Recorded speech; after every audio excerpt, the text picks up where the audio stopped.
Welcome to the video version of my complete December 2023 haul. I did a few days ago. I probably should not have done it that early, but I put on Instagram my complete December 2023 haul. I took a picture of it and shot it up on Instagram. The reason for why I did that was because I found out that it seems to be like you guys, my audience.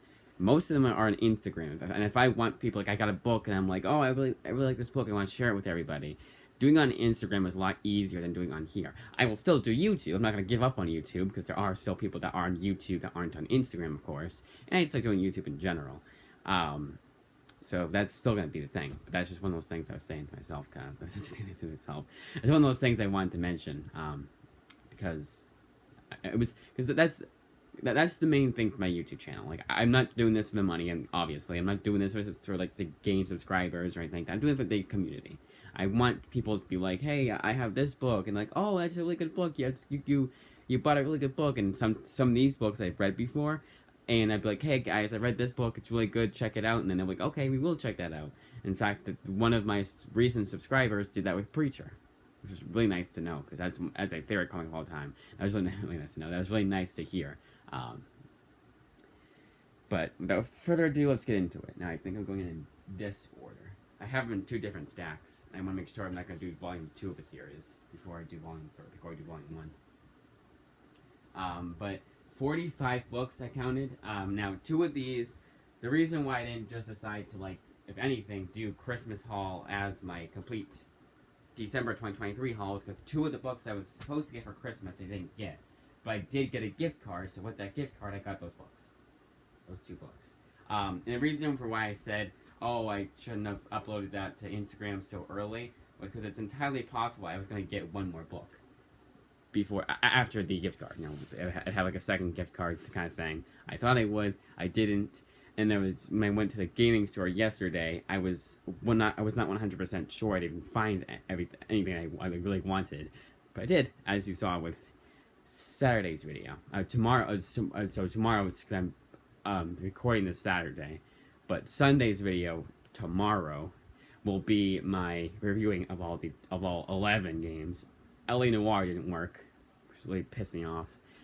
If I can get there today, which I doubt I could, maybe I'll get a replacement game or get another game with it. Trying my best to get a replacement of LA Noire. There was 3 discs to that game, and I only got 1. I got disc 3.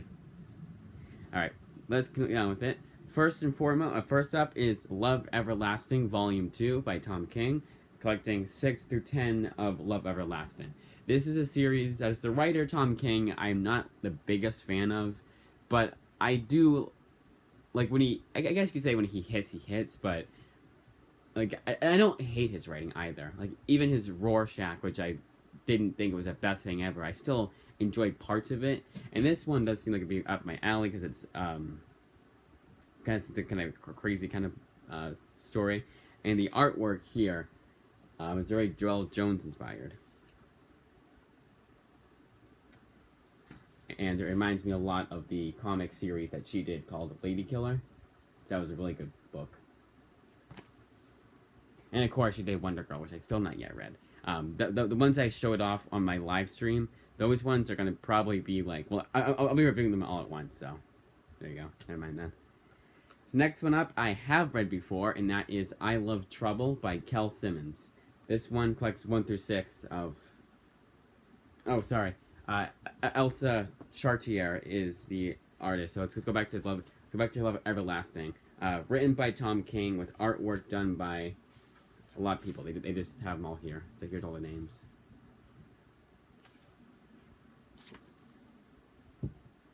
Now going back to I Love Trouble, written by Kel Simmons, collecting 1 through 6 of I Love Trouble by Kel Simmons, with artwork done by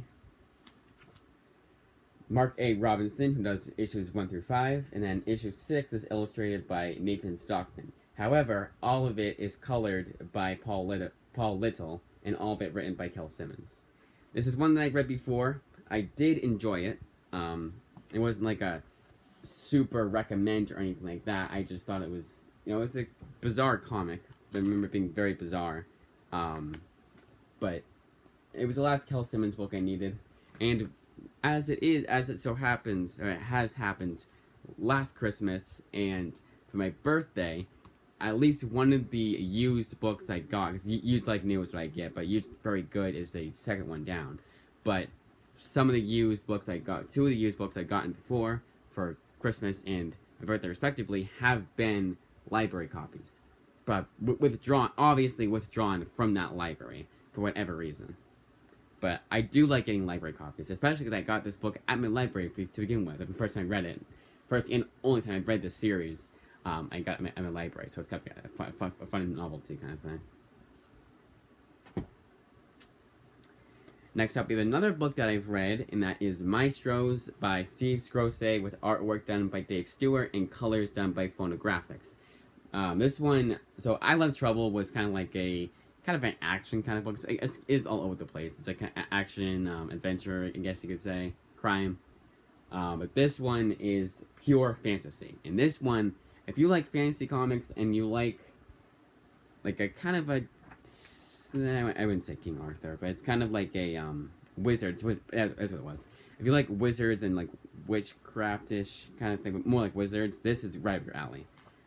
The one main comparison I made to this comic series is the series also from Image. It's called Curse Words. It's written by Charles Soule. That also deals with wizards and all that junk and magic. That was the word I was looking for, magic. But this one was really good too.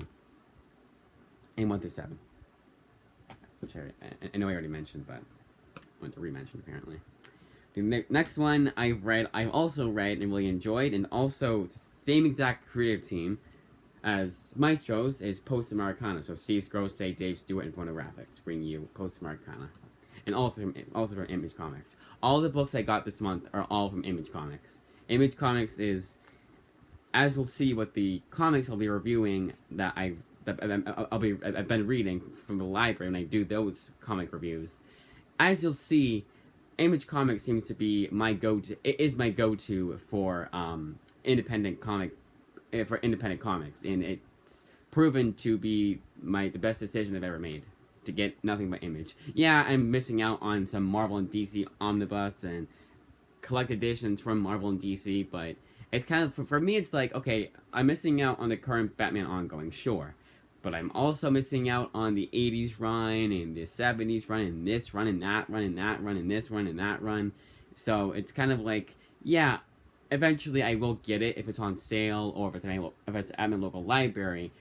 But I'm not gonna feel like I'm missing out too much when I realize that there's so many other Batman books I've not read yet. So that's the thing. Again, it's not me saying I'll never buy another Batman book or Spider-Man book ever again. It's just me saying there's a reason for why I'm more comfortable with doing things the way I've been doing them since May of 2022. Because since May of 2022, I've been getting nothing but Image, but I buy. Except for 1 month I got The Boys, and another month I got an A-OK book that was DC. But other than that, no. All Image. Post Americana, this is a post-apocalyptic comic series. Collects 1 through 7 of Post Americana. And another comparison I'm going to make to this comic is Undiscovered Country. But it's not as complicated as Undiscovered Country was. Also because this is only 7 issues too. So less time to tell you stories. So you had less time to fuck around, kind of thing. Like how Undiscovered Country did. Or not did it, because I've only read the first 4 issues of Undiscovered Country. I will be finishing the first arc pretty soon here, but yeah, I only read the first 4 issues of Undiscovered Country so far, and it is good, but it took me a lot to get into. But Post Americana took me less to get into, so I do prefer that over Undiscovered Country. Come on now. Which is really weird because you would think I would like Scott Snyder, because I like Scott Snyder as a writer better than Steve Scrosay, so I think I'd like Undiscovered Country better. Wrong side. I was like, why?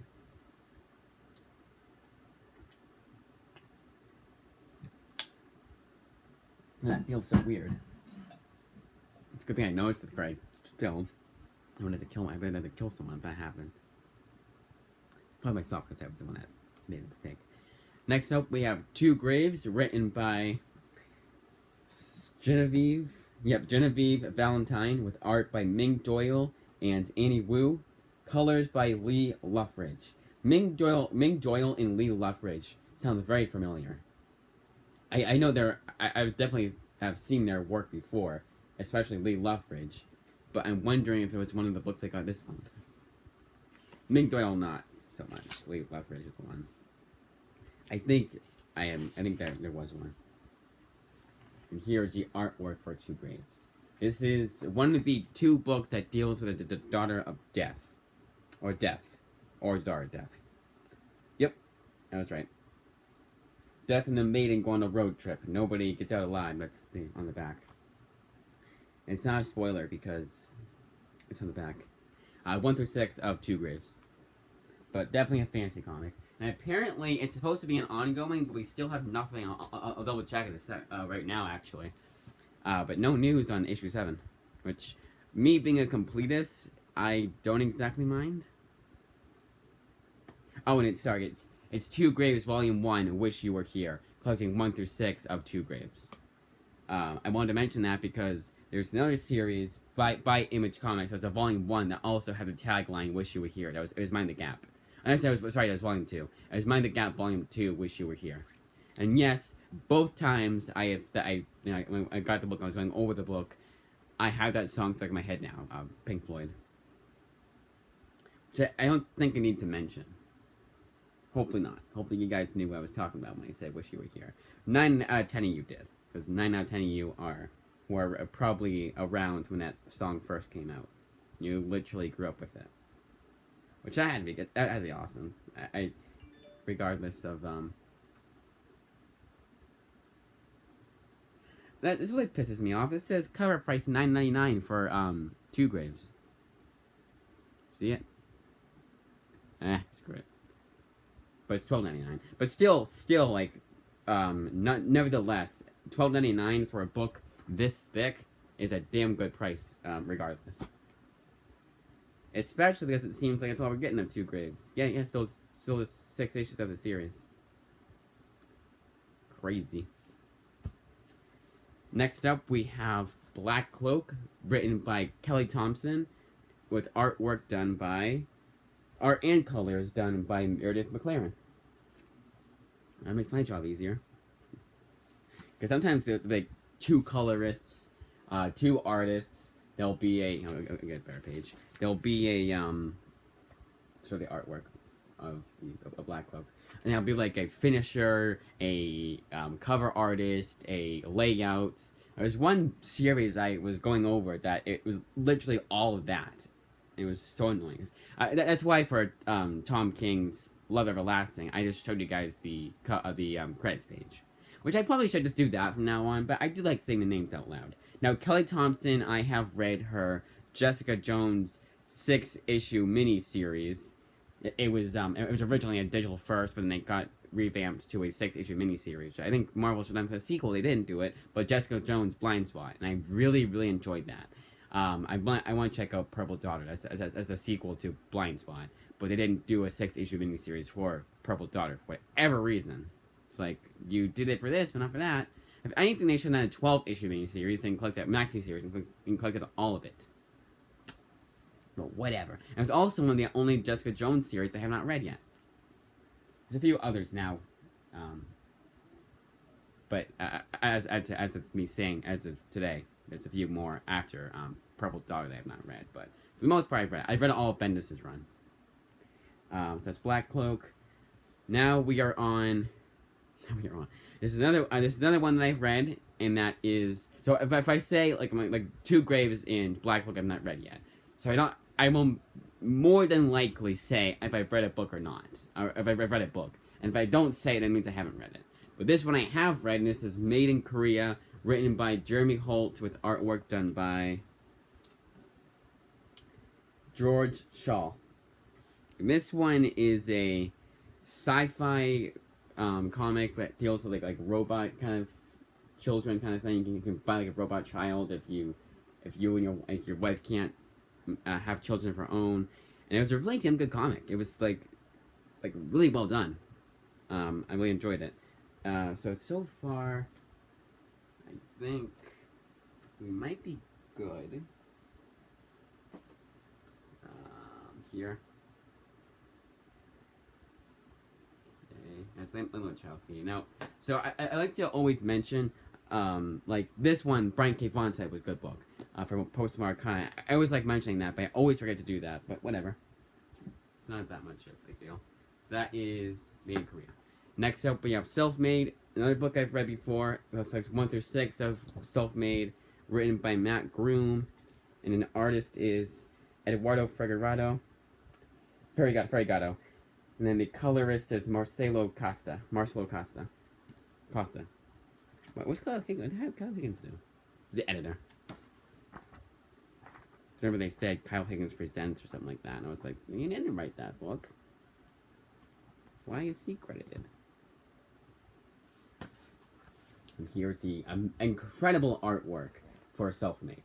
This is a fantasy sci-fi, more sci-fi than fantasy. So if you're going into this book for a fantasy, just purely for the fantasy genre, you might be a bit disappointed, but it's still a damn good book nonetheless. Regardless, I would still recommend this to fantasy fans because fantasy and sci-fi are like brothers basically. They are actually in genre, as far as genres are concerned. Yes, 1 through 6 of Self-Made. It's an incredible book. The next Mac Room book I've not read, but this is Infernal Girl Red, collecting 1 through 3 of Infernal Girl Red. Each issue was like 50 pages. But this does not collect his super... I wish this one collected his super massive 2 one-shots.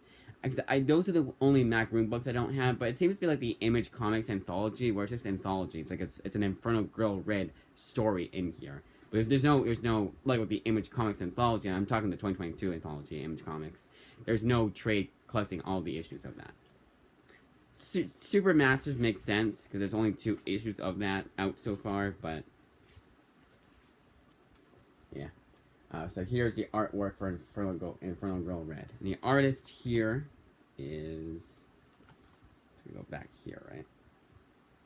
It's gotta be back here. Yep. Erica Duerso and Igor. I imagine Monty. So they just give you the first names here. Oh, here it is. Sorry, I was right. Igor Monty. So Igor Monty is a colorist, writer, Mac Room, and Erica Duerso is the artist, and then co-creator, artist. No, man. The artist and writer get co-creator credits from Image. Next 3. Oops, not next 3. We're out of order. It's a good thing. I noticed that before it's too late. Alright, so maybe just put that to the side for now. Oh, and I don't have to worry about my iPad running out of storage, or at least I hope I don't have to worry about it running out of storage, because of the fact. There we go. Here it is. Because of the fact that I deleted some. Well, not deleted, but what's the opposite of download? I did that for some Kindle books that I didn't think I was gonna read anytime soon. The reason for that is because it's a huge ass pessimism of mine. Like, so for instance, I want to check out the Amy Reeder Amethyst series, which is an Amy Reeder book I got for Christmas. So it's like, oh, let's check out what she's written, which is the artist of the book that I'll be showing off pretty soon here. But she wrote that series, so it's kind of like that. And then like, so there's a series by Brian K. It was a lot by Brian K. Vaughan I wanted to get for Christmas. But I ended up getting books instead of those, which I'm glad I did that. So my pessimism is like, oh, I don't want to read this Brian K. Vaughan book. I have my Kindle. Let's delete the download of that right now for now. And when I get the Brian K. Vaughan books, whenever I get them, down that. It's pessimism. It's usually just kind of like celebrating the fact that I got all of what I needed. Like, this is Brian Lee O'Malley's Snotgirl. So now I want to check out more of what Brian Lee O'Malley has written, especially because I've read this series before and I really enjoyed it. Yeah, it's one of the, like, very, very weird things of mine that's honestly more understandable, probably the most understandable of all, like, my weird little tics that I have. Because it's kind of like one of those things. Like I don't want to like more or less be teasing myself. Like, oh, you're reading this book, you could have been reading it, and also had Saga too. Which I do have the Saga. I do have the Saga compendium in the 10th issue in floppy form. I do own those too, but I want to have it all physically and all in trade format. But that will be a long time from now. But anyways, Snotgirl Volume One, self-made Volume One. Why can't they say it right away, or does it not say it here? I don't think it does. I know for a fact it doesn't. Never mind, we're good. I just like being complete. I like saying Snotgirl Volume One, Green Hair Don't Care, written by Brian Lee O'Malley, and artwork is done by Leslie Hung, and then the collects issues 1 through 5 of Snotgirl by Brian Lee O'Malley and Leslie Hung. And that's what I like doing for each and every one of them. And of course, also saying I've read the book or not, which I have. So I think that it goes right into the story, so I don't know why it's... Oh, it's right here. Scripts is Brian Lee O'Malley, and art is Leslie Hung. Colors is Mickey Quinn. And here is the artwork for Snotgirl. Like I said before, it's not... Like, okay, so this is a... So not too much of this gross out humor, from what I remember. It was like, it wasn't excessive, but for a series called Snotgirl, you want at least, people that see that title, they want at least some gross out humor, but it's not overindulgent or anything like that, which I had to appreciate. And volumes 1 and 3 of Snotgirl have this thing, but volume 2, for whatever reason, does not. And I wonder, let's see if this was the first printing, the next one wasn't. I'm always surprised when I find out something is the second printing they have. It's like, that was popular enough to get a second printing? Especially when it's like, this is first printing. Especially when the series is not that old. It's like, it's kind of crazy. Snotgirl Volume 2, California Screaming, collecting 6 to 10 of Snotgirl. Now, if you liked Brian Lee O'Malley's, this is third printing, that's why. If you like Brian Lee O'Malley's Scott Pilgrim, you'll like this. Then Snotgirl Volume 3, Is This Real Life? Collecting 11 through 15 of Snotgirl. And yes, yet again, whenever I hear the phrase, Is This Real Life? I will immediately go to that classic YouTube video of the kid that's got his tonsils removed, so he's on the laughing gas. That's what I call it. Novocaine, I believe it's called. No, Novocaine? Is it? As the official title? Official word for it, what it's actually called. And then he's like all hopped up on that and saying the weirdest shit. And then one of them, the most popular thing he says is this real life? So whenever I hear that, and that's probably I referenced that too, honestly.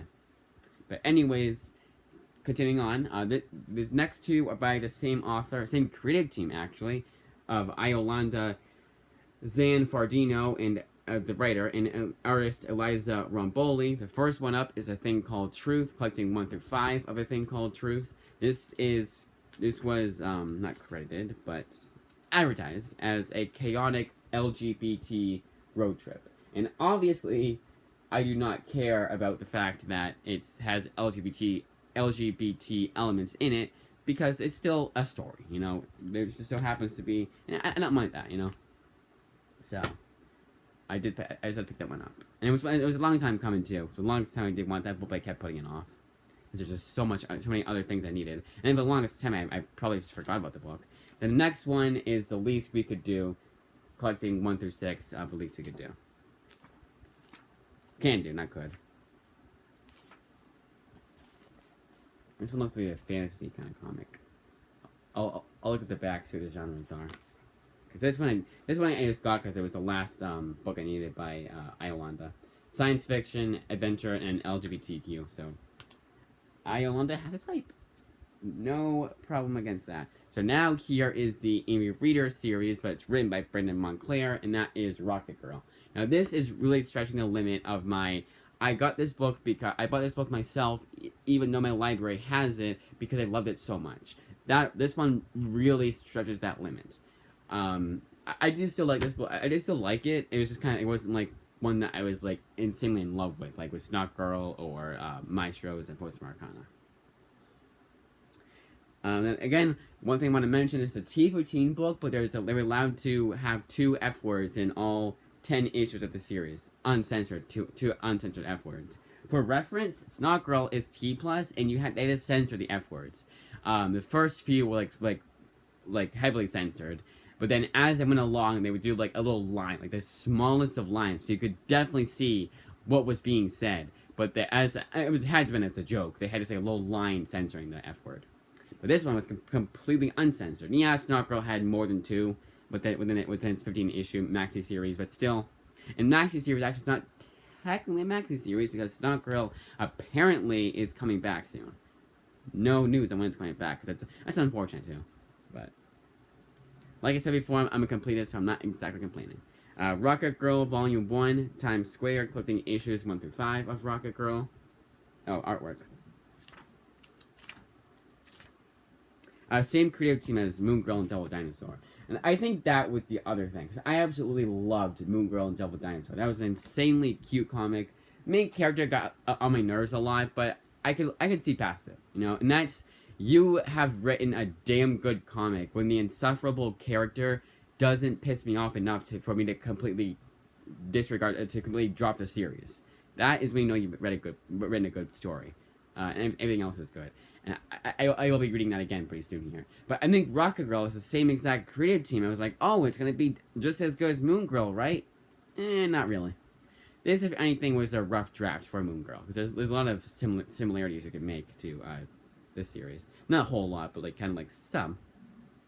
And then Volume 2 has the same kind of theme, same kind of feel as Moon Girl does, but for a slightly older audience. Hence the 2 uncensored F words. But again, this is rated T for teen comic, so Moon Girl is also rated T for teen. And Marvel is a lot more strict about their rating system than Image Comics is, obviously. But Image Comics, even then, like if you have an uncensored F word, that boosts you up to at least a T+. So I was surprised to see 2 uncensored F words in a T for teen book. Even T+ books, I've been surprised to see F words in those. Like, I thought you could only say them in rated M for mature books. So 2 ratings down, 2 uncensored F words. Actually, did shock me. Continuing on, but Rocket Girl Volume 2, Only the Good, collects issues 6 through 10 of Rocket Girl. This next one is like with 2 Graves, there's 2 series that have the same kind of theme as does Citizen Jack. This deals with presidency. Another one I'll be seeing pretty soon here also deals with presidency. However, the difference here is this one is a horror comedy, and this one's a horror comedy. I don't want to give away much more than that. Well, I guess it doesn't really matter. But this one is written by... So both are written by writers that I like. So I don't usually like politics in comics. And by politics, I mean like presidency junk in comics. But Letter 44 I liked. That was written by Charles Soule. Even that one I was kind of like bored with some of it. Because the presidency was... I thought it was focused on too much at first. But I got really good. But this one, not of the presidency too much, it was just too wordy for me. But this one is written by Sam Humphries. I really dig Sam Humphries' writing. So I'm sure I will like this book regardless of the fact that it's not exactly up my alley. Like you said, like just purely based on the fact that it deals with politics. But it does say a horror comedy for anyone who hates politics, so there you go. But that's probably a tongue-in-cheek way of saying, actually, you do need to, like, you know. But anyways, this is written by... Next page. No, we got here. The artist is Tommy Patterson. The colorist is John Alderink. And then writer Sam Humphries. Sam Humphries, I read his Dial H for Hero, which I really liked. And the next one up from Image Comics I really liked. Here's the artwork for Citizen Jack. And that series in question is... Oh, yeah, 1 through 6, by the way, of Citizen Jack. If I didn't already mention that. And then that series in question is Blackbird by Sam Humphries. But this time the artwork is done by Jim Bartel. So, Blackbird, Book 1, The Great Beast, collecting 1 through 6 of Blackbird. And I believe there was no colorist. I believe, if anything, it was just... Oh, no, Leo artist is Paul Reinward, and colorist is Trioana Farrell. And Chapter 1 is colored by Jen Bartel, and Nae Young Wilson. That's it. The designer, Dylan Todd. The artwork is absolutely incredible in this series. This is one of those series where everyone brings their A game to create an amazing miniseries. I want more of this. I believe I would have to double check. I'd have to read this one again to say for certain if this ends on the cliffhanger or we could get more. Because sometimes they will end like a series will end, but then it'll be like a post credit scene, and they'll be introducing to a volume 2 that sometimes never gets made, unfortunately. And sometimes they just do it like, just in case. Like, man, we could come back to the series. It's over right now. We could come back, but as of now, this is a miniseries. But Blackbird, I'm not 100% sure if that was the case. But I just remember really enjoying this book. I would say for fans of Wicked and the Divine alone, for fans of Wicked and Divine, like definitely pick that up, and everyone else pick it up too. This next series is called Exorsisters, and this is written by Ian Boothby, who did the Simpsons comics. You knew when Ian Boothby's name was on a Simpsons comic, you knew you were in for a treat. Like, he was a dedicated Simpsons fan who brought his A game to Simpsons comics. And I really wonder if the first Simpsons comic I ever read, first comic I've ever read too, by the way, was written by Ian Boothby. So that would be like that makes so much sense. That would be like a nice little, how do you say that? I don't know. But anyways, Exorsisters Volume One, Damned If You Don't, collecting 1 through 5 of Exorsisters. This is a horror comedy also, by the way. So I guess technically got 2 horror comedies this month. And here is the artwork for Exorsisters. And like I said before, did I mention that before? I was mentioning one book or something. I said I don't like goofy comedy, but this was not goofy. This was my kind of comedy. Basically, again, like it's kind of ironic that I mentioned this, but it was very similar to Simpsons humor for trios of horror kind of thing. Ironically enough, because Ian Boothby is well versed in Simpsons rating. I don't think he's done any episodes of the Simpsons TV show, however. He should though. And then we have Exorsisters Volume 2. Kick at the Darkness, collecting 6 through 10 Exorcists. Why did I feel like there was something else I wanted to mention about that series, or mention in general? Oh, I'm gonna look up that. So the first comic I ever read was Simpsons Illustrated Issue 1. It was a reprint of Simpsons comics, which I was none the wiser of it. So Simpsons Illustrated number 1. Wiki, because Wiki will tell me who wrote it at the very least. Oh, there's no there. So I was gonna say, the first thing that came up was just the actual series itself, and I was like, that's gonna be impossible to find. But you should be able to see. There we are.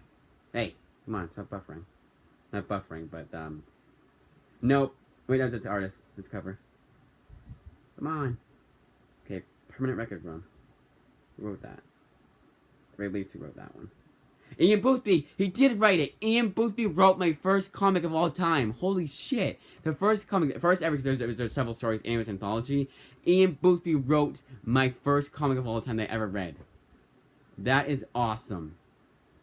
Nice.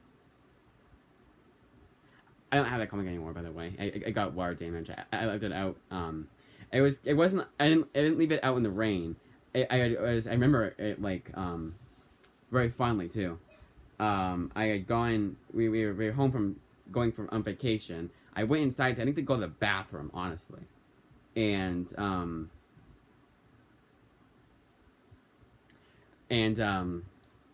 on, spit it out. And I go to the bathroom, and between me, let's say I went to unpack something. I came back out, and the sprinklers were on. Water damage book.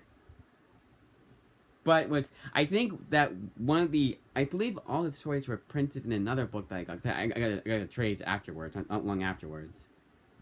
Wait, was it? No, that too. So the Simpsons Illustrated one I was in 8th grade.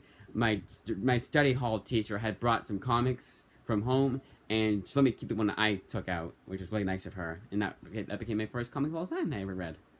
I'm sure I read a Peanuts here or a comic strip here or there, but first official comic, front cover to cover was that. Actually, no, wait, it was SpongeBob.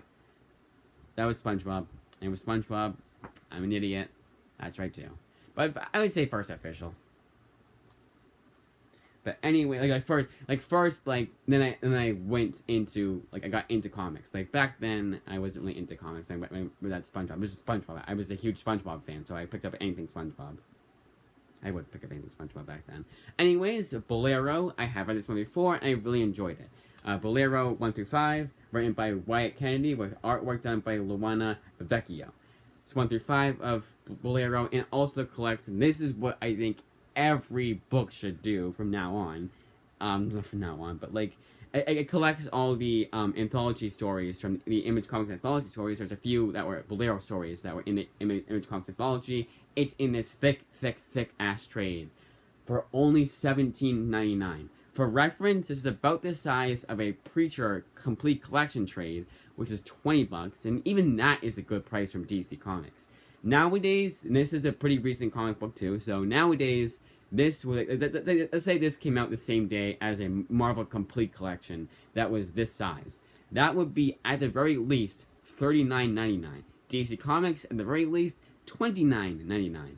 So or $24.99. And I got this for $17, and the cover price, $17.99. That is insane. And yeah, it was one that my library had, but I love it so much. It was a damn good book. Yet again, I gotta make sure not to show any nudity, because this is a very, I'll just say it, it's a very horny comic. But it's a romance comic. But like, I want to say, let's say this is 300 pages. I would say half this book is nudity and sex. So this is inspired by nudity and or sex. There is an and/or, but this is for fans of Eternal Sunshine of the Spotless Mind, definitely. And it says meets Lock and Key. I would say it's just Eternal.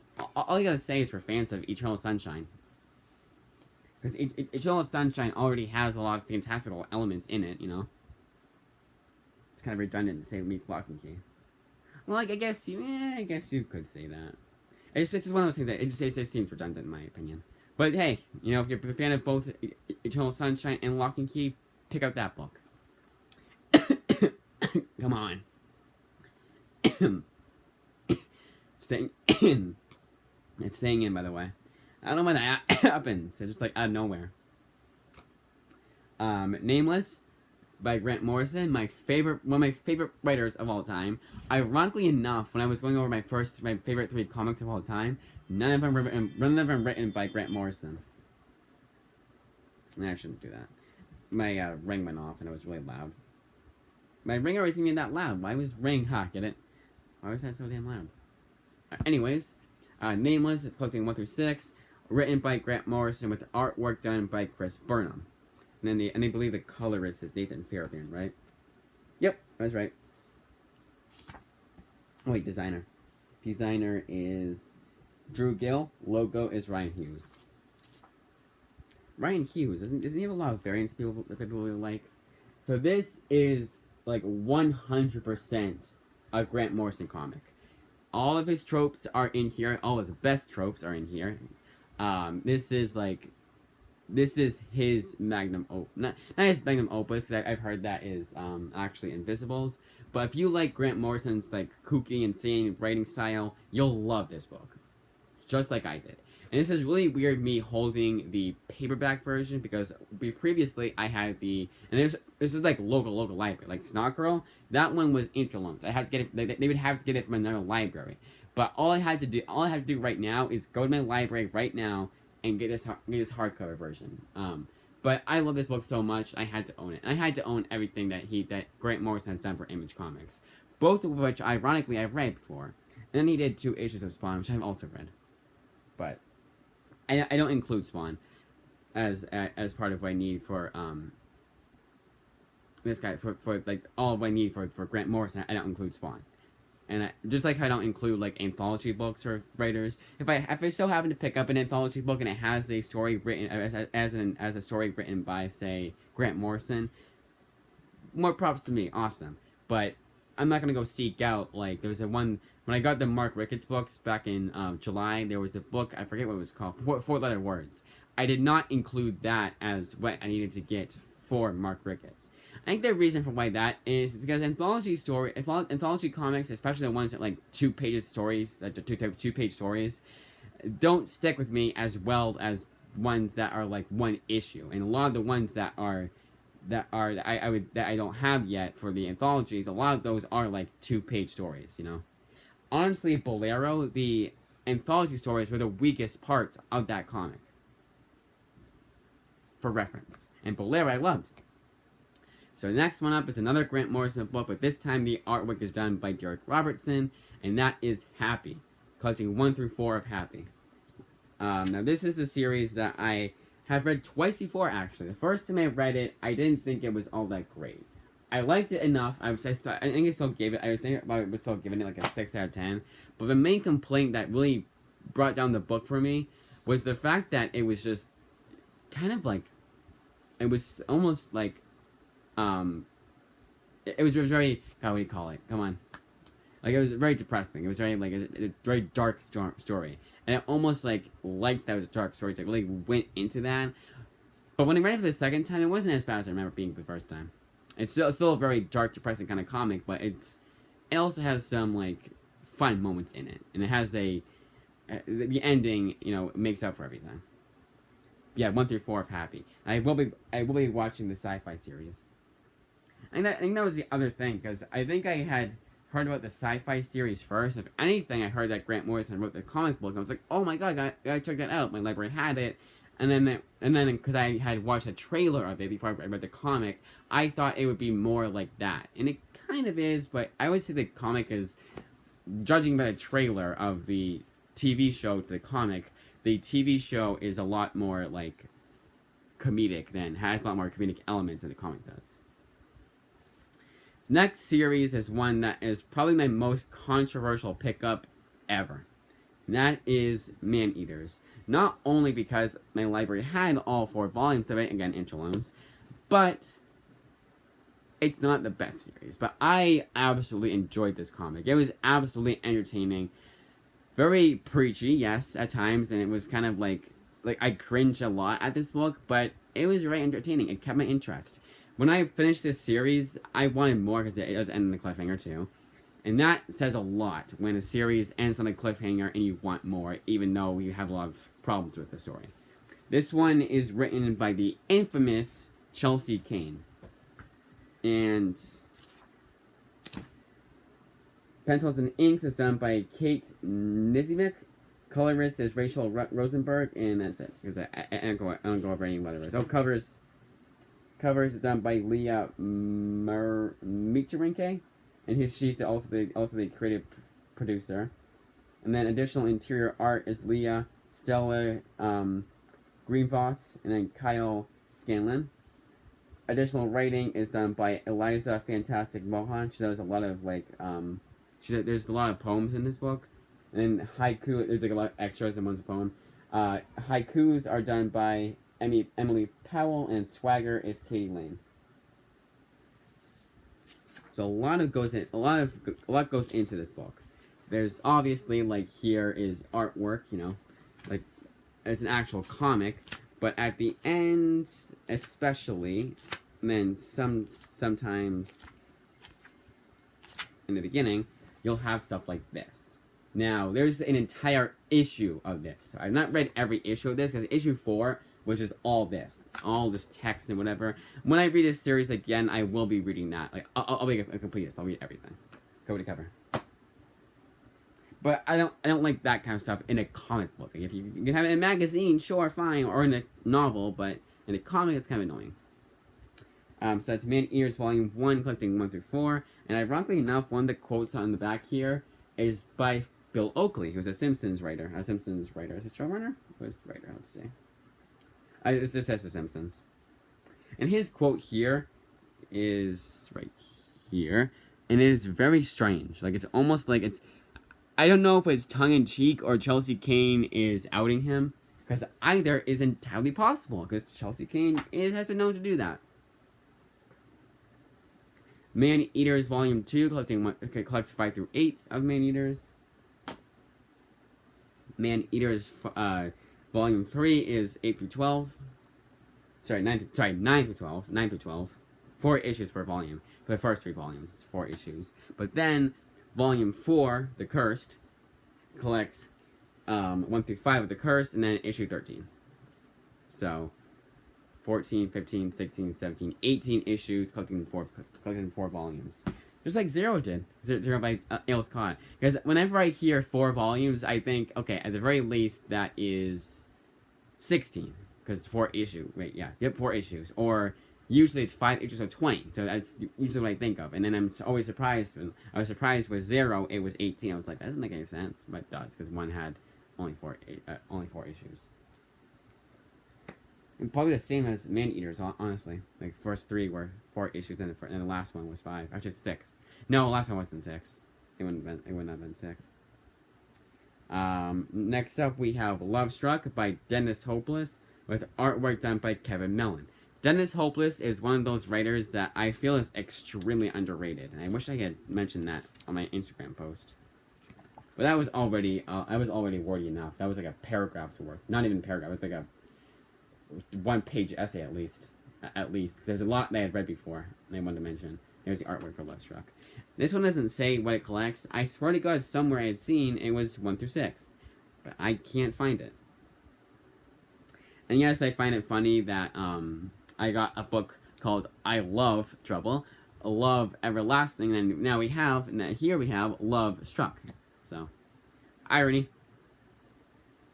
But yeah, it was also, Dennis Hopeless had done a series called Sea of Stars with Jason Aaron, but he was under his actual name of Dennis Halem. So I never put 2 and 2 together. I was like, Dennis Halem, who's that? And I looked up his stuff, and this is not on the actual, it's not on the official Image Comics website for what Dennis Halem has written. I don't know why. It's just really annoying, but it's not. Sometimes Image Comics, a lot of times Image Comics does that, so I usually have to go to Wikipedia or Amazon to see, because again, completist. And especially when there's only one more thing I need, it's like, why the hell not? Next up, we have Alpha Flight, the last Brian Azzarello book I needed, but this is also co-written by Nick Floyd. Nick Floyd? Nick Floyd? Why is it said? Yeah, Nick Floyd. But this is the actual official title on like Amazon is 3 Floyd's Alpha King, but here it's just Alpha King. And this collects 4 issues and has insanely good artwork done by Simon Bisley. But did not get the best reviews. But it was the last Brian Azzarello book I needed. I've not read a single thing by Brian Azzarello I've not liked. And this one I can't technically count because it's co-written by Nick Floyd. So maybe it's more Nick Floyd that I don't like than Brian Azzarello, you know? And this one was a long time coming because I got this used very good. And so far I can't tell the difference between used very good and used like new. But it was a long time coming because used like new, it was like $14.99 at the very least. Like that was like it was like $11.99 plus $3.99 shipping, or $14.99. And I was like, that's too much for me to pay for a used copy. Even used like new is a bit too much. But then I got a copy for an affordable price. It was $8.99 plus $3.99 shipping, which is $9, $10, $11, $12. That's not that bad. But I finally got it. Next up, we have Blackjack Ketchum, written by Brian Schreimer, with artwork done by Claudia Balboni. And cover artist Jeremy Saliba, who was also the editor at the time.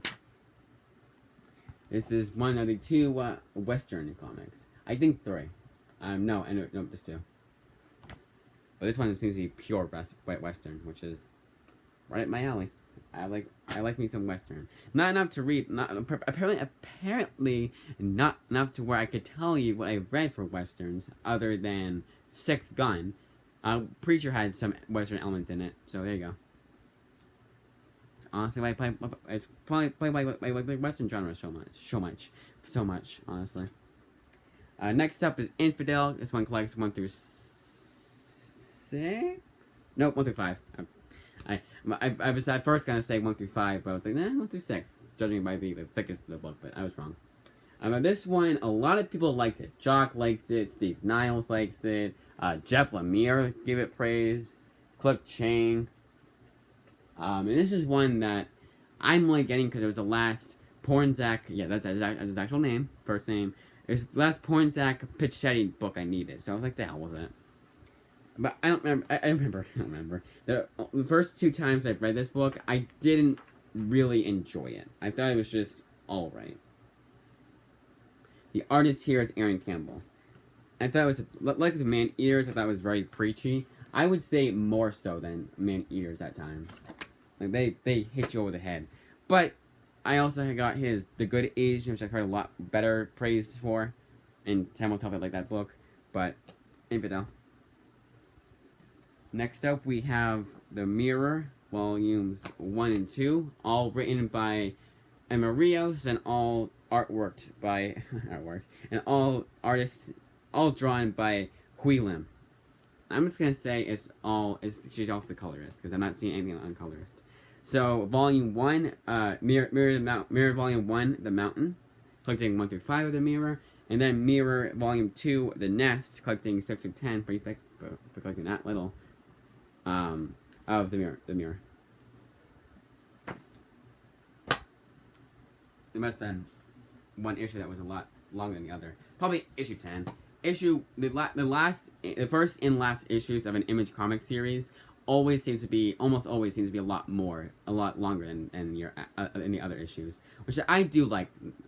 I think that's a good thing to do. It's like a first official issue, let's celebrate by making it bigger, make it longer than all the other issues. And the last one is like, this is the last one. So let's go out with a bang and make it longer. So those of you who like this series, you get more book. 51 minutes so far. All right, we're almost done, by the way. Pretty Deadly Volume 1, 2, and 3, and there's a little. Probably has the most blemishes on a used, not used, it was a new copy from Amazon. Just not too bad, just some little bumps and dings here. I could probably buff out because I have them on the shelf like squeezed together really tightly, so that'll probably buff out those kinks pretty quickly here hopefully. This is all written by Kelly Studiconic with artwork done by Emma Rios. Like with Man Eaters, this is one of those controversial books that I bought, but I had Bitch Planet Volume 1 by Kelly Sue DeConnick for the longest time. I just looked so damn lonely by itself. And there's other books I got that you could tell were probably like the Kelly Sue DeConnicks of that. Like, there's a book called Golden Rage she really liked. That was another feminist kind of book, but it looked really interesting. It was advertised as Golden Girls meets Battle Royale, which was like, okay, that sounds pretty good. Right in my alley kind of thing. Actually, I've watched since then. I have watched some episodes of Golden Girls. And I do like it. I think like I'm one of those comic book YouTubers who's very lenient. Like I'll love some like Preacher, and ironically enough, they say this is Preacher meets Sandman. But then also like something like Man Eaters, and Man Eaters, I'm never ever gonna put it on my top 10 anything. Honestly anything. It's just a entertaining comic I liked enough to pick it up. But anyways, Pretty Deadly. So Pretty Deadly Volume 1 collects 1 through 5. Volume 1, The Strike, right? Yep, collects 1 through 5 of The Strike. I'm pretty sure every issue collected. It was just like it's like 5-issue miniseries of what it's called. I'm gonna assume it. I'm gonna assume so because I can't find it. And the printing is really low. Very low. The printing is very tiny on the credits page when it goes. The copyright page. So here's the artwork for Pretty Deadly. And this is the other one that it was Lady Death. It was Daughter of Death. But it deals with death, Pretty Deadly Volume 2, The Bear, collecting 1 through 5 of The Bear. And finally, Pretty Deadly Volume 3, The Rat, collecting 1 through 5 of The Rat. I'm almost positive I was right when I was right. I was correct in saying that, assuming that, And then we have, as I mentioned before, Bitch Planet Volumes 2 and 3. So I Volume 1, so I got Volumes 2 and 3. Now, Volume 3 is not all actually, I don't think anything is written by Kelly Sue DeConnick. It's written by all her friends and her husband. So Matt Fraction has the storyline. I believe I don't know who does. Because you have this kind of mess of a thing here. So I guess I can show this off and see if you guys can tell anything. It's kind of a mess. It's like, oh, so it's over here. Oh, it's over here. It's a lot of, not really big names. I think the biggest name here, there's at least two, but one is, the other one's Matt Fraction. It's right here. Oh, and drawn by Elsa Chillier, the same artist as, Love Everlasting. So this is Bitch Planet Triple Feature, Volume 3, and then Volume 2 is called President Bitch, right? Yes? And honestly, the first time I picked up this book, I did it out of title. Like, you see the title Bitch Planet, you almost can't drop it. And then the artist is Valentine DeLandro for Volume 2. And obviously written by Kelly Zuconic. And here is the artwork for Bitch Planet. I know it's one of those comics, and probably, but I seem to, I did remember actually liking her Captain Marvel series, at least the first 2 volumes of it. I think when it got revamped, I didn't like it as much, but I liked at least the first 2 volumes. I didn't hate it, also. I meant rebooted, not revamped. Because there's 2, it was a 2012 series I liked, and then got revamped, I think, in 2014, and that was when I didn't like as much. But the first 2 volumes I actually absolutely loved. I'll be reading those again pretty soon here. Next up, we have Class War. This is the other presidency comic. This is the presidencies. But this one is a superhero, like he spray paints the word liar on the president's face, which not an actual face, but it's either a painting of him, not painting, like it's like a poster of him, or a statue of him. It's something like that, and he paints liar on the face. And that hooked me right there. But it's also written by Rob Williams, who wrote a series I read like 15 different times, because you can knock it out, that entire 4-issue miniseries, in 2 hours. And he wrote the series called The Sort of Hyperborea for Dark Horse Comics I absolutely loved. One of my favorite comics, one of my favorite reads of that year. And this is not just because it was so fast paced, because it was just so damn interesting too. And it's one of those books that it's kind of like involved, like a lot. I guess it's Mike Mignola. It's in the world of Hellboy, I believe. So it's very inspired by Mike Mignola. So it's like with Hellboy, it's very involved. There's a lot of lore and different things about it, and you have to read it at least twice to fully understand it and grasp what's going on. I read 15. And I still don't know what's going on for the most part, like some certain parts. And it does kind of go all over the place, but in the best way possible. But this is Class War, and it's collected 1 through 6 of Class War, written by Rob Williams, with artwork done by Trevor Harrison, who is the artist of Deceased over at DC Comics. So I believe, there you go. So I think that's what it is. He paints on that statue, on the face, he paints the liar. Let's see if we can see it right here. Not really. But you can definitely tell it's alluding to it. Next up, we have Volume 2 of Kingsman. This is Kingsman, The Red Diamond, written by Rob Williams. I really, thoroughly enjoyed Volume 1 of Kingsman. So, oddly enough, I didn't enjoy the TV show. I thought the movie was worse than the comic. I will be rewatching that movie pretty soon here, though. But the artist is Simon Fraser. Colors is done by Gary Caldwell. But Volume 1 was written by Mark Millar, one of the most overhated writers of all time. I have no idea why people like Mark Millar but like Tom King. Like, as a person, too, like, less about that, the better. But Mark Millar deserves no hate, and Tom King kind of does deserve the hate he gets. Tom King's an asshole online. And Mark Millar is just looking to make comics better. This one is going to be probably one of the weirdest comics that you'll ever see me have in my hand. But this is Moonstruck. This is a chick flick persona in me, because I really like this book. It's a chick flick. I adhere to the chick flick persona in my brain. And I really like that.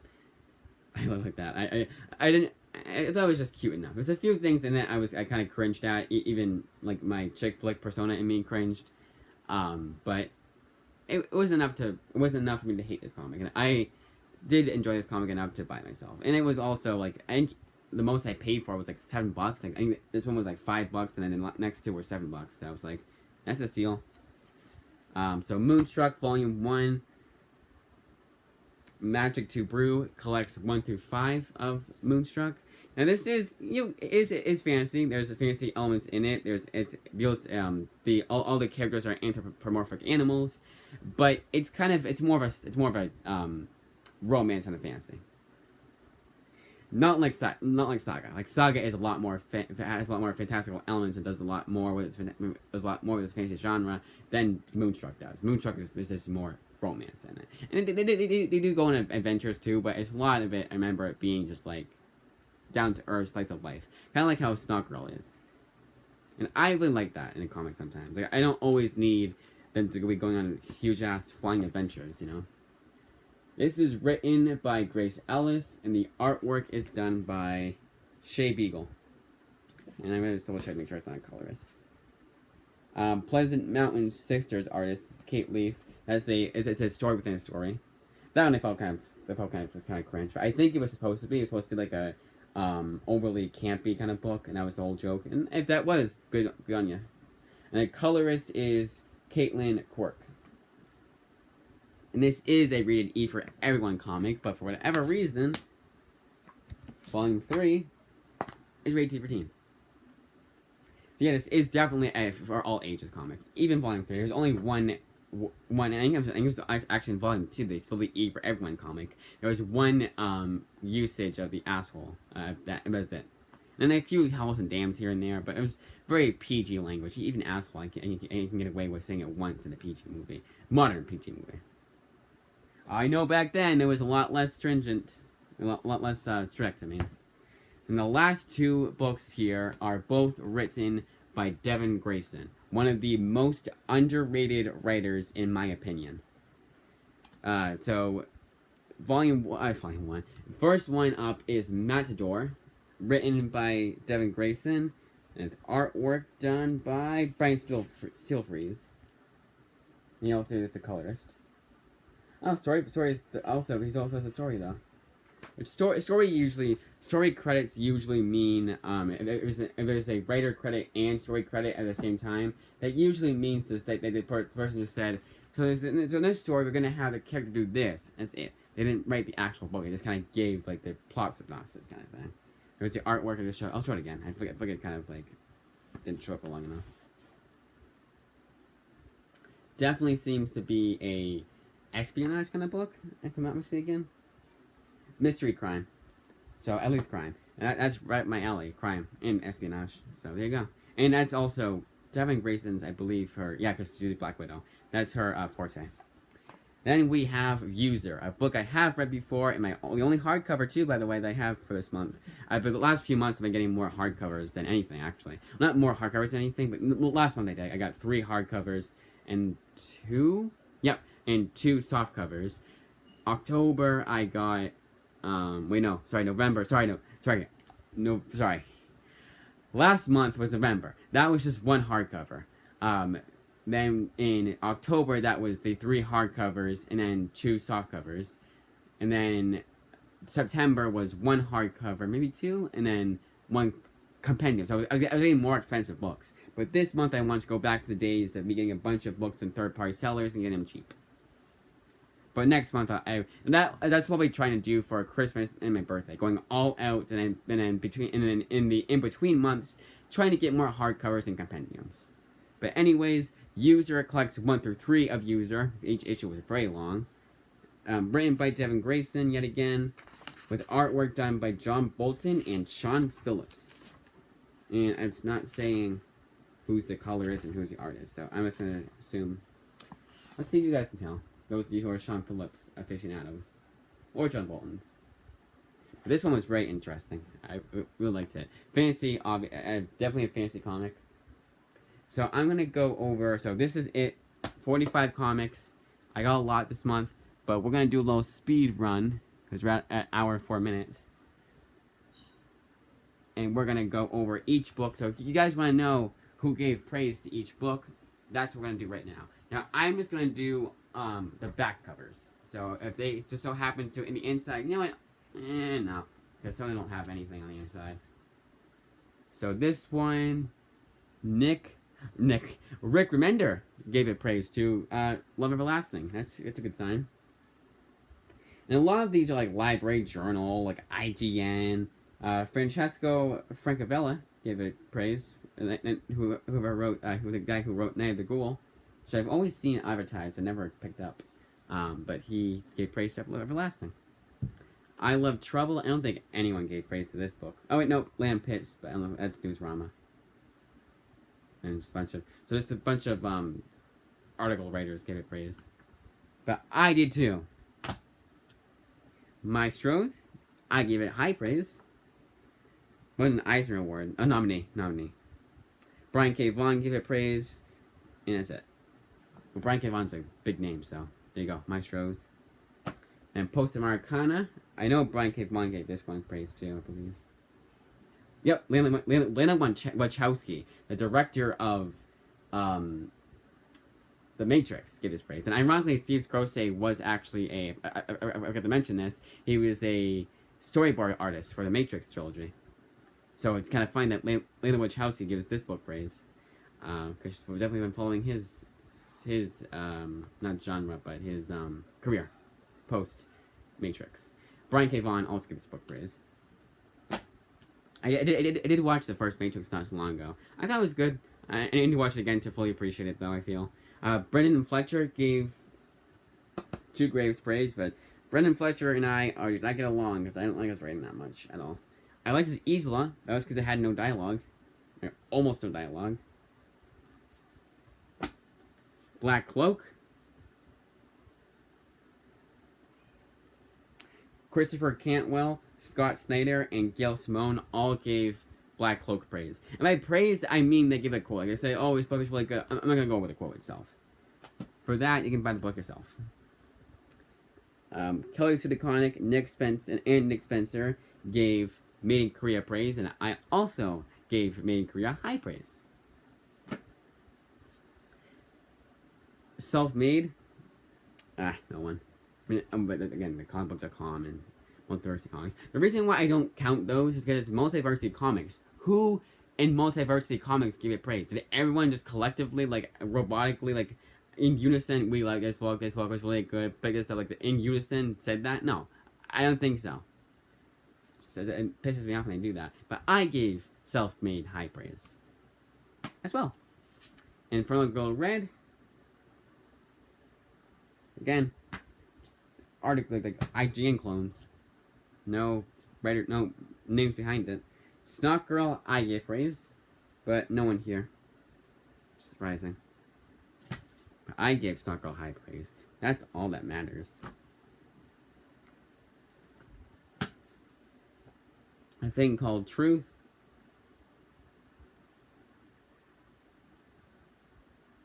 Black Nerd Michael Snyder from Black Nerd Problems gave praise. I just mentioned that because Black Nerd Problems, I always get him confused with the guy that he did Smurfs movies. He reviewed the Smurfs movies with those terrible live action ones. He reviewed those with Nostalgia Critic, but it's not Black Nerd Problems. It's Black Nerd something or other. So I always get those two guys confused. So whenever I see that name, I always like, oh. No one really for David Brooke from Aped for at least at least they gave it a name. Maybe they just want to be anonymous, but like, why even put that on the book itself? Yeah, I know, to bump up sales. Jeff Lemire, Jennifer Chang, also, both gave Rocket Girl praise, but Jennifer Chang. It says comic book resources. She sounds the name sounds familiar. But this one, I gave praise to. Not high praise, just praise. I bought myself. I did not regret buying it. See Volume 2. Another Black Nerd Problems. Wait, no, sorry, that's Broken Frontier. Still the same two people. Or, sorry, same person, Jeff Lemire. Which that's good enough for most of you, I'm sure. For Citizen Jack, IGN clones, and one of them actually is IGN, but no names behind the quote. Blackbird, Cloak to the Conic, and Greg Peck both gave it praise, and I gave it praise too. High praise, in fact. Exorsisters, I gave it pretty high praise. It's between super high praise and praise. Like it was a 7 out of 10, like 7.5 out of 10 kind of book. Sven Gooley from MeTV. Why does that name sound so familiar? But he gave praise. And again, Ian Boothby wrote my first, that I would count, first official comic I've ever read. He wrote that, and I've never looked back since, so gotta repay the favor. For Bolero, Greg Rucka gave it praise, I gave it high praise, Kirby Zay gave it praise. There you go. I gave it insanely high praise. Nameless, I gave high praise to, and no one else. Like, absolutely no one else. Like, not even like a IGN anything. Happy, IGN clones, and I give it high praise though. Man Eaters, oh, there's a whole bunch of them. Alright, so, Michael Avon Oming. Bill Oakley. Christopher Sabala. Which I got all of his stuff from Image, for my birthday. That's it. No Cloak Iconic. Where is she? Why isn't she here? Oh, first one. First one that was Cloak Iconic. Cloak Iconic. I think it's the same throughout. And I'm just going over the names that I know. I know I should just show it. I'll show you the back of it just for this volume. How about that? If it changes for volume 3 and 4, I won't show it, but yeah, same names seems to be. I'm just gonna assume it's the same throughout. Do a little quick overview. I'll do a quick little check through. Friend of Chelsea. This is a book that Cloak Iconic wrote. I've never heard that series. Check that one out. And no one gave any praise to Volume 4. On the back. Lovestruck. I don't think anybody. Nope. And I also something I want to point out this time too. They allowed them to say assholes on the back of the book. Like any kid could pick this book up, look at the back. Yeah, I know it's probably not in the kids section. Obviously, it will not be in the kids section, but still. I know there's a series called Kick-Ass. I have it uncensored on the cover, but still. IGN clones for 3 Floyds. Blackjack Ketchum, I know had, yeah, it was Greg Rucka and Kieran Gillen. And Paul Cornell. Nice. So, a lot of big names gave Blackjack Ketchum praise. Again, it was the last Brian Schreimer book I needed. And with with I Love Trouble and Brian Schreimer, last year at this time I had got last Christmas I got in the first Brian Schreimer book and then the Kel Simmons book. So it was kind of ironic that a year later I get the rest of it. I finish it off. Steve Niles, I know Jeff Lemire, Jock, and Cliff Chang all gave praise to Infidel. And I was looking, just because I know it was right here. Mike Carey, Karen Berger, all gave that praise. I know there's a afterword done by Jeff Lemire. And it was selected for NPR's 100 favorite horror stories of all time, so I mean, no, apparently. The Mirror, nothing. Volume 2, nothing. Okay. Pretty Deadly. Oh yeah, Pretty Deadly Volume 1. Warren Ellis gave this book praise. I'll bet you any money Kelly Sudaconic completely regrets that. And IGN Clone Volume 2. And Volume 3. N.K. Jemisin, who I believe, is the writer of a book I'm willing to read pretty soon here, Far Sector. Ed Brubaker and Kieran Gillen also get that praise. That's a huge name, Ed Brubaker. Damn good writer, if I do say so myself. So far, we just have IGN clones for Bitch Planet. Volumes 2 and 3. Black Mirror Problems, but no one behind it. Garth Ennis gave Classwar praise. That's pretty epic. And Garth Ennis is my favorite writer of all time. And Brian K. Vaughan also gave Classwar praise. Kingsman? No one. This did not get the best reviews, by the way. But if you want to be a completist like me, I would say pick it up. Moonstruck, I gave pretty high praise. Amy Poehler gave it praise. She's just the voice behind Joy. As I remember him from, at least, in Inside Out. So nothing else other than Amy Poehler. And that could have just been like there was an afterword by her. I just saw the name and mentioned it. Gotham Girl writer Paul D. Story gave Matador praise. And finally, User, I gave high praise to it, and Brian K. Vaughan did, and Kieran Gillen did. Nice. Alright. So that, as they say, is that. 45 books, most of which I've read. Oh, wait, one more thing. Want to go over how many I've read. So 1, 2, 3, 4. Because at the end we're gonna do a percentage. 4 still 4.